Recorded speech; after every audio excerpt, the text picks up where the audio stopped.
Welcome back to the DFS Special. I'm your host, your DFS Jerusalem, coming to you live from the list. You got 150 entries, and then you're a shark, and I don't fuck with you. So there's too much good shit on here. This is the often imitated, never duplicated. I'm here with my lovely co-host. Thank y'all. Stay safe. Enjoy. I may have been calling in to work. You're gonna be in the running for the Snowflake of the Year. Get your shit together with your Snowflake. I'm at the crib, man, and I'm just finishing up. Stop. Throw them bitches in the main. I'm telling you. You're gonna see the results, bro. You're gonna see it. This is what's really gonna help you out. You know how I feel about the home dogs. There's a lot of fight in the home dogs, and I really think a lot of shit to go over tonight. Who that scoring all them points over there? Player of the night. Get him in your lineups. Get him in there, and let's go get this money. Thursday, let's go, and remember, in the sweatshop, we always keep it 300.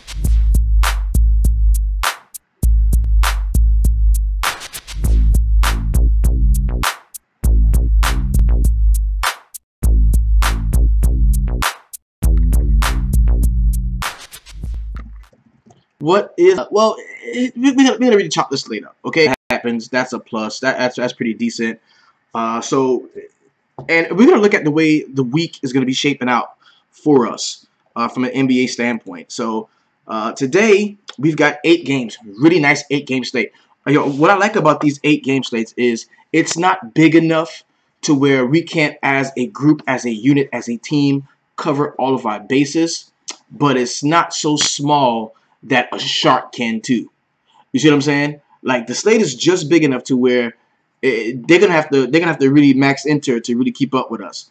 You know what I mean? Like, they're gonna have to really put some money on the line for us to take if they really want to try to cover all the bases. But we're gonna be there everywhere they look. We're gonna be there. We're gonna have that guy. We're gonna have that low-owned guy. We're gonna have that chalk. We're gonna have everything, right? Because that's what we do in the DFS sweatshop. So, and really quick, a lot of cats have been talking about. Ziggy says you joined, but shoot me an email really quick. Shoot me, I promise you I'm gonna get you right. Shoot me an email. It's MauriceSimmons95@gmail. Shoot me an email real quick, and we'll go and get that settled as soon as the podcast is over, homie. So real quick, we talked a lot recently about the scores and how it's getting harder to cash and it's becoming tougher to cash, and I gotta tell you, I would rather it be this way than the way it was last year. And I think a lot of you have not yet allowed your DFS game, to adapt to some of the new scoring things on FanDuel, the defensive statistics, the scoring. Rostering players are gonna get steals, blocks, because those are worth more than they were last year on FanDuel. That's one facet of the game. The other one, which I think is more important, is, have you noticed the players are still getting as much rest as they were last year? Like, ever since they instituted that new rule where you can't rest guys, or you can't take guys out. Well, now they're just lying and saying the guys are injured. You know what I'm saying? Like, Ben Simmons the other night was a rest day. They just lied and says, oh, the dude's elbow is fucked up, so he can't play. You know what I'm saying? So he's probably going to play tonight with no limitations and be completely fine.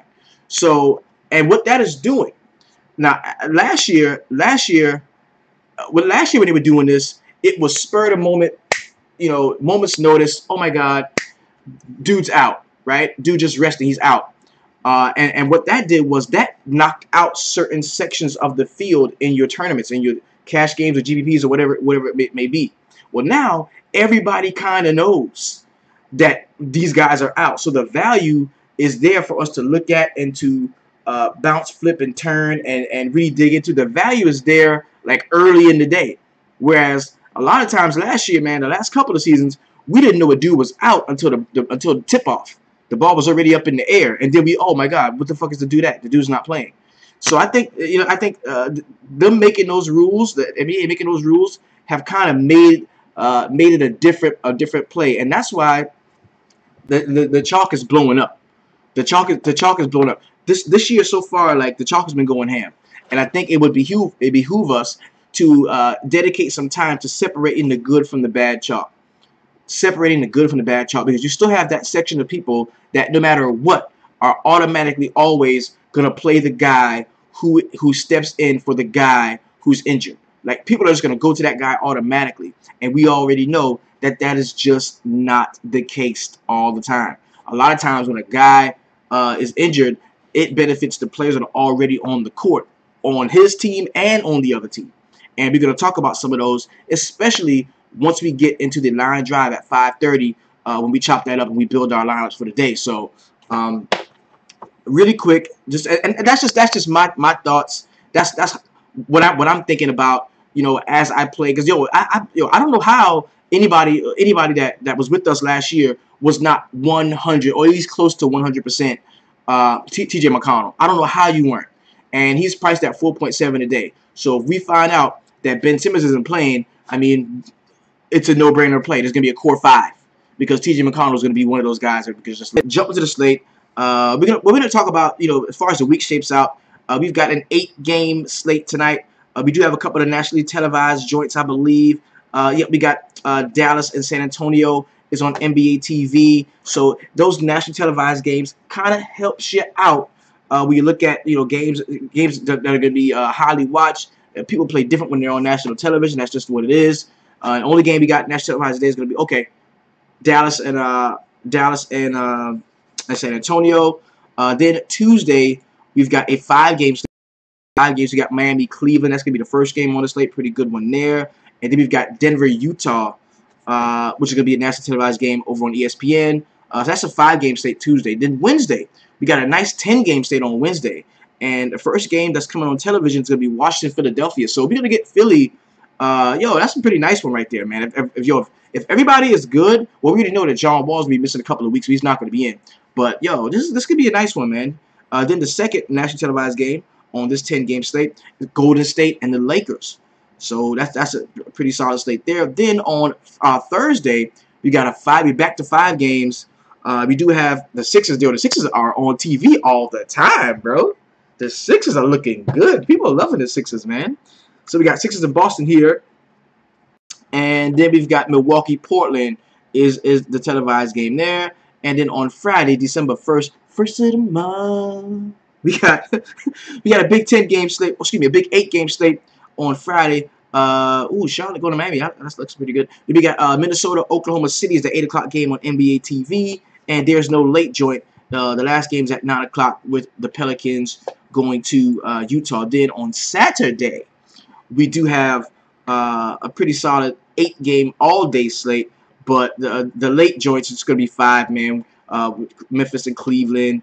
And I think the televised game is going to be... There's the televised game. There's a televised game on Saturday. So, pretty solid slate. Slates this week, man. I'm ready to get into it, man. Let's go ahead and jump into it. This is where we're going to create our initial player pool.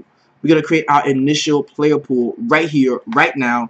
And then we're going to revisit this, come back to it later on at 5:30.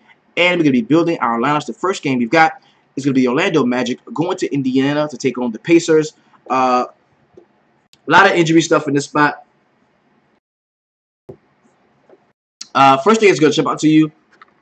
You're going to see Vic Oladipo should be out today. I heard some people say that he may play, but he tweaked that knee, and I don't see him playing today. So with him being out, that's going to automatically open up minutes and shots for Lance Stevenson. He's priced at 4.1, which still isn't bad, especially based off of what he does, what he can do, and how that bodes against an Orlando defense that's just been bad all year long. Like, this has been a bad defensive team. So Stevenson is in play here, as is Bojan. Like, honestly, you could pretty much stack the shit out of Indiana against this team. You got Darren Collison, 6.1, Thad Young at 6K, Miles Turner. Like, I like this as sort of a game stack. The total isn't out yet, but I could venture the total being well over 200. Vooch at 7.3 is definitely going to be usable here. Aaron Gordon, 7.4, priced up a little bit, but I kind of like it. I wouldn't have an issue there. Elfrid Payton, probably one of the more risky plays in this game, but I think that it could bode well to grab him. Evan Fournier has been slumping, man, and he's going to shoot out of that slump at some point. Would it be tonight? Probably not. I'm not a big fan of Evan Fournier here. If I was looking to the bench and I want to get super cheap with it, Maybe some DJ Augustin at 3.7 could be a play that we might get behind. Maybe some Maurice Spates to chuck up a bunch of threes. But this could be a solid one, bro. I kind of like this game. If I had to choose between Turner and Vooch right now, I think most of the field is going to be on Vooch. I think Miles Turner has a good one. I really do. I kind of like Miles Turner in this spot. I really do.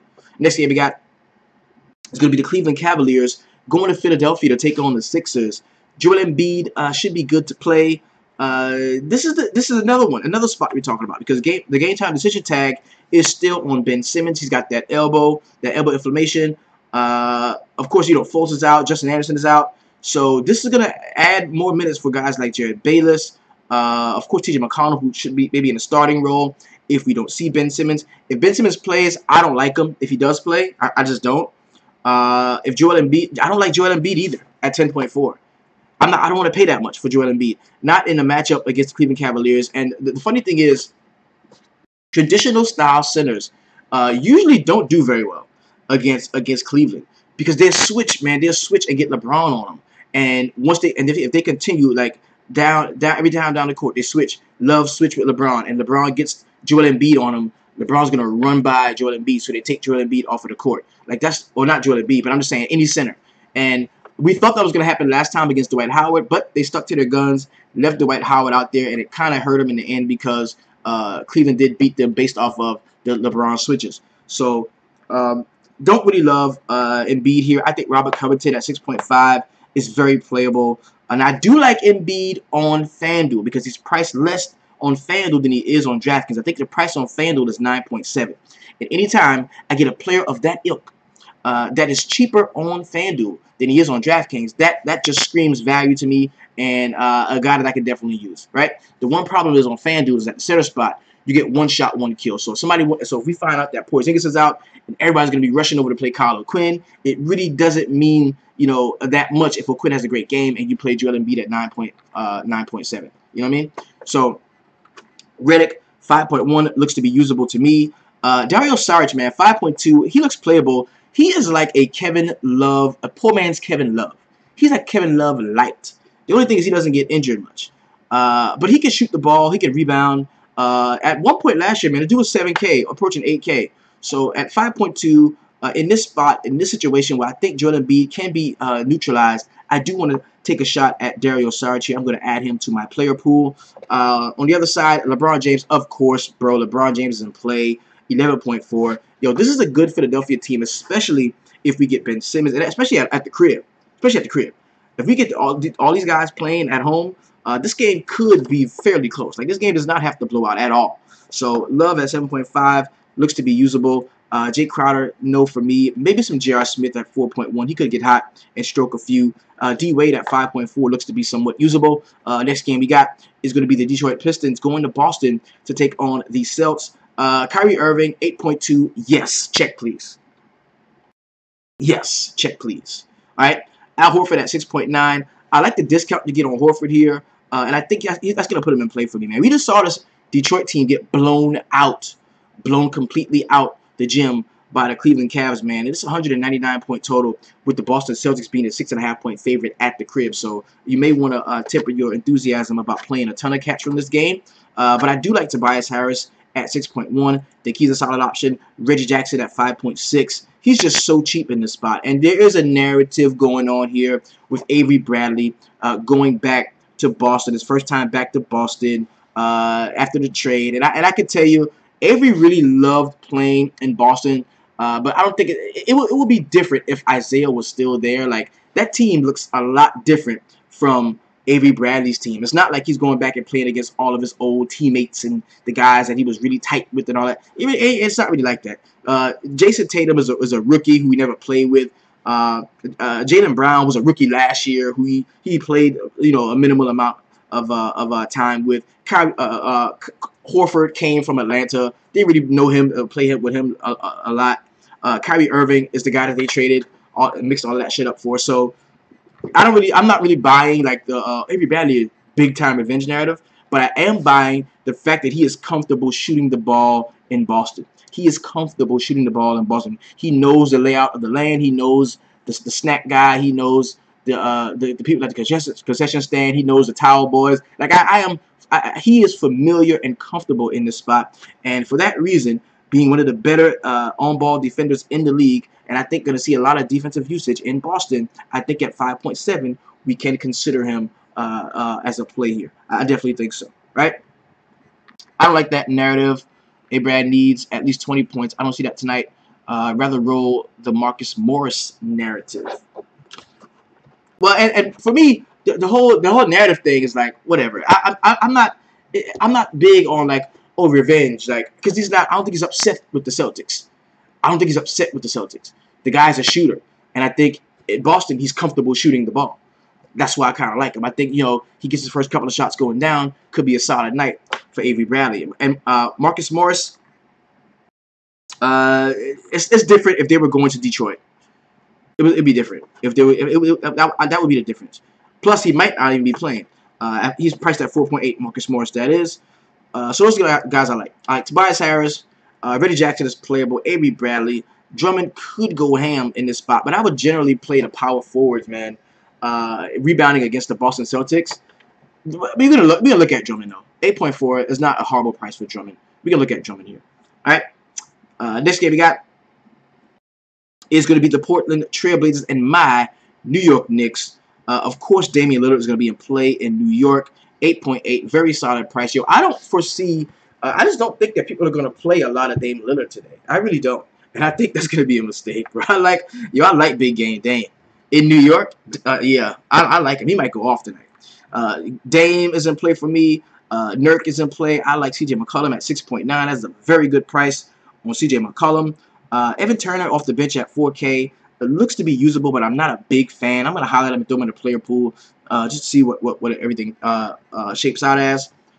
Tim Hardaway Jr., 6.7. I do like him here in the spot. Tim Hardaway Jr. is another guy that is cheaper on FanDuel than he is on DraftKings. That marks value. Kyle Quinn is still very cheap at 4K. If he's going to be getting the start, we got to find out what's up with Enes Kanter as well as Kristaps Porzingis. If both of those cats are out, you can easily fire up Kyle Quinn.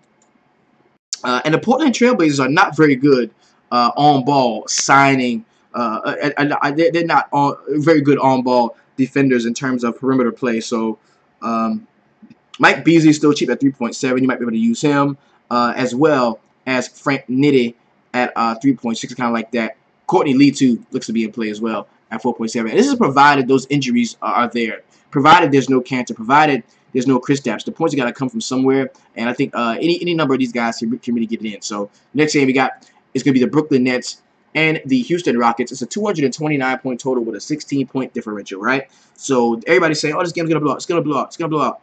And it very well could. Like, this game could blow out easily. Or the Nets could hang around. And Hollis Jefferson is a game-time decision. One of their better perimeter, or the best perimeter defender that they do have.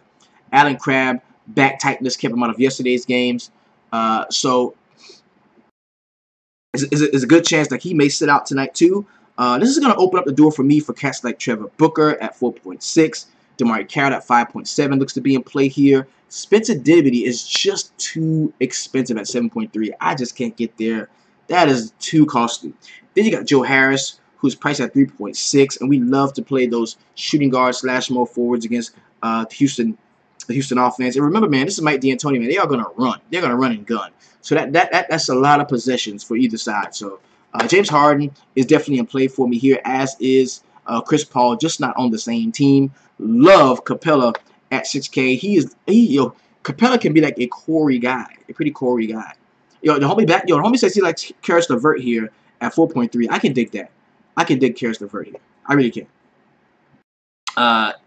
Trevor Ariza looks to be playable at 5.2. I can get behind him.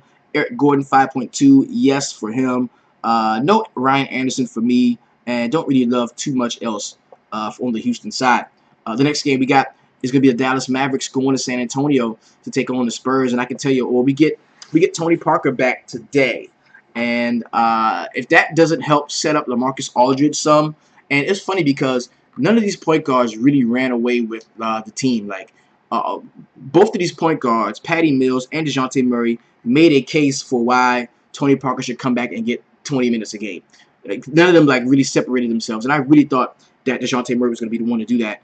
But am I going to be playing him? No. This just muddies the water at the point guard spot a little bit more for the San Antonio Spurs, because now you've got 3 guys that should not be that can't play 30 minutes. That should not be entrusted with 30 minutes a game. So that means you're going to get 3 guys who can play 15 minutes a game. That kind of sucks, okay? So that's over for me. But what that does do is, I think that shores up the bigs for San Antonio. I think it does bode well for Pau Gasol, and it makes LaMarcus Aldridge probably my favorite power forward play on the slate right now. I kind of like him. Give me some LaMarcus Aldridge here at 7.7. You can get him under 8K in this type of matchup against the Mavericks. Fuck yeah. Yes, give me that all day long. Give me that. Kyle Anderson at 5.1 looks to be usable here. Absolutely love Harrison Barnes at 5.5. I can get behind him. Dennis Smith Jr., not a big fan. He's priced. The price is right on him at 5K. The price is right on him. But I'm just not a big fan here of him. Dirk Nowitzki at 4.3 looks to be usable if he's going to be getting those 20 to 25 minutes. I wouldn't have an issue there. And I'm done with this one. This is the lowest total on the slate, 194. I'm not going to spend a lot of time here. And those, with these low totals, all it means is, it doesn't mean fade the game because the total is low. It means go to the stars. Go to the guys that are going to get the most usage. In low total games, there's not a lot of points to be scored. Well, a guy, think about it. Okay, if you got, let's say LaMarcus Aldridge is averaging a double-double. He's averaging a double-double. So if the total is low, he averages a double-double. If the total is high, he averages a double-double. So you would be more inclined to roster stars in low totals than you would in the high totals, right? Who's going to get Matthews minutes if he is out? Now, I can see that J.J. Barea getting a lot of that at 4K, or maybe even Devin Harris. Like, I can see that happening too. Yeah, because Devin Harris is back and he's healthy, so he could get run. Yogi could get run. J.J. Barea could get run. And that's going to muddy that for me. So I'm going to go Harrison Barnes, Dirk Nowitzki, keep it moving. Those would be the guys that I like the most. Next game we got is going to be the Sacramento Kings going to Golden State. They are at the Oracle. Zebo jumps off of the page to me at 5.4, as does De'Aaron Fox. De'Aaron Fox is going to get minutes in a blowout. He's going to get minutes in a close game. The game is not going to be close. So that's going to be the guy that I think I can get behind here.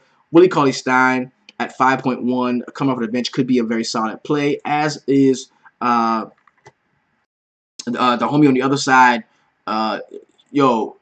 This dude looked pretty good last time out. Like, he looked really good last time out. And if we don't see Kevin Durant, if we don't see Draymond Green, Jordan Bell, man, at 3.2 is squarely in play. Squarely in play. I'm serious. Like, this dude is squarely in play. But now I think Kevin Durant is suffering through an ankle, and I don't know if he's gonna play. Let's see what the last news and notes are on these cats, man. Let's look. Paul Gasol, Dallas last in the league in rebounding. Aldridge had 48 DK points last time they played. Nice. Okay, about 6 hours ago, it says Durant is listed as questionable for Monday's game against the Kings. A sprained left ankle has kept Durant out of 3 of the last 4 games, but the ailment doesn't appear to be anything overly serious. Look for an update status around shoot-around. Cool, because we got to be on the lookout for that. Now, what it is, I don't think they got to play all these cats to beat Sacramento. So there's a very good chance that you won't see all of them. You won't see Steph, Draymond, and KD. And what that does is, man, it opens up Klay Thompson for me. We talked about Jordan Bell. Omri Caspi is a guy that I can't get behind. If Draymond plays, I can play Draymond at 7.1. I'm not gonna play Kevin Durant on that bum ankle. And Steph Curry, man, he looks to be like the guy who may sit. Really. Yo, really. So, and plus at 9.8, I don't want to play him anyway. I don't want to play him. Nah, not in this spot. Last game on the slate is gonna be Los Angeles Lakers and the Los Angeles Clippers. Yo, there's no revenge here. Both of these teams play in LA. It's the same place. Staples Center is a spot. Everybody gonna be like, oh my God, he's going back to play his old team. Talking about the revenge narrative with Lou Williams. The good thing is Lou Williams is priced at 6.5, and Lou Williams is priced up a little bit on FanDuel, I think. And I don't love the price on him on FanDuel. I'm gonna go over there and check on Lou Williams, see what his price is on FanDuel. I think it's like 7K or something like that. And if that's the case, that's just too much for Lou Williams. But yeah, 7.3. That's just too much for Lou Williams. I can't play that. But on DK at 6.5, Lou, sweet Lou, who can be stumbling, fumbling, and bumbling, knocking down shots, he is in play for me. The coach is on 4.9. Yes, we can look to him. Wesley Johnson, I kind of like him in the spot. Blake at 9K. A little expensive, so I don't love it. But I do like DeAndre Jordan at 6.7. I wouldn't have an issue playing him at all. On the other side, Lonzo at 7.1. He looks to be usable. You can play Lonzo here. I wouldn't have an issue with that. Kyle Kuzma, of course. I like Kuzma at 6.8. Burlow, 5.5. Not a big fan of his. But he is going to be free to shoot the jump shot because we already know DeAndre Jordan is not going to go out there and chase Brook Lopez shooting that three-point shot. He's not. Give me some KCP here at 5.3. I kind of like him. And maybe some Julius Randle off of the bench at 5.3 as well. So, we've got a solid player pool, man. Went through each game. Went through all the games, game by game. Now, what we're going to be doing is at 5:30, man, I'm going to meet you all in here. We're in the VIP, actually. And we're going to be breaking it down, going through it again, like really chopping up all of the injury chalk, the industry chalk, getting everything together and set to the side so that we can create our lineups for tonight. So, much love and respect to you, man. Again, shout out to RotoQL, man. RotoQL, the dopest site out in terms of DFS, man. I mean, because you got NFL, NBA, MLB when it came around, we was on that. NHL, like this shit is dope, and it's very affordable. I think it's like $29.99 is a month, and it's very affordable for what you get. Like this is dope, man. This is a really dope site. So if you wanted to take advantage of this and check it out, definitely do that. There's a link in the description to this video of how you can get your RotoQL stuff, man. They don't pay me to say that, but hey, it's all good. So, yo, big shout out to everybody. I will meet you all inside of the Facebook VIP. It's very simple. If you want to be down, you want to be down, you go to the website, dfssweatshop.com, www.dfssweatshop.com, and upon your paid subscription, I will usher you into the very best Facebook group online. We are going in. LeBron and Harden, yes, I like both. I love LeBron today. I really do like LeBron today. So, let's get it in, man. Let's have a very profitable Monday night. Meet me in the VIP. Let's powwow. And until then, let's keep it real. Let's keep it honest. And always, always keep it 300. Peace. We out.